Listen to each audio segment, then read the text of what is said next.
ഞാൻ പുറത്തിറങ്ങുമ്പോൾ ഒരുപാട് സൈബർ അറ്റാക്ക് പ്രതീക്ഷിച്ചിരുന്നു. എന്നാൽ എന്നെ ഏറ്റവും കൂടുതൽ പേർ ചതിച്ചത് എന്റെ പ്രിയപ്പെട്ടവർ തന്നെയായിരുന്നു.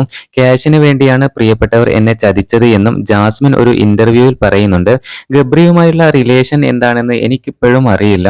ഹൗസിൽ എന്നെ സപ്പോർട്ട് ചെയ്യാൻ ഗബ്രി മാത്രമേ ഉണ്ടായിരുന്നുള്ളൂ. ഗബ്രി ഹൗസിൽ നിന്നും പുറത്തായതോടെ ഞാൻ പൂർണ്ണമായും ഒറ്റപ്പെട്ടു എന്നും ജാസ്മിൻ പറയുന്നുണ്ട്.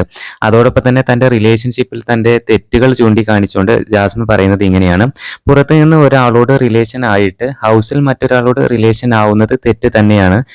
അതൊരു ഇന്റർവ്യൂവിലാണ് എന്തായാലും ജാസ്മിൻ ഇക്കാര്യങ്ങളൊക്കെ വ്യക്തമാക്കിയിട്ടുള്ളത്. എന്തായാലും തന്റെ ഭാഗത്ത് വന്ന തെറ്റുകൾ ജാസ്മിൻ ആക്സെപ്റ്റ് ചെയ്യുന്നുണ്ട് എന്നുള്ളതാണ്.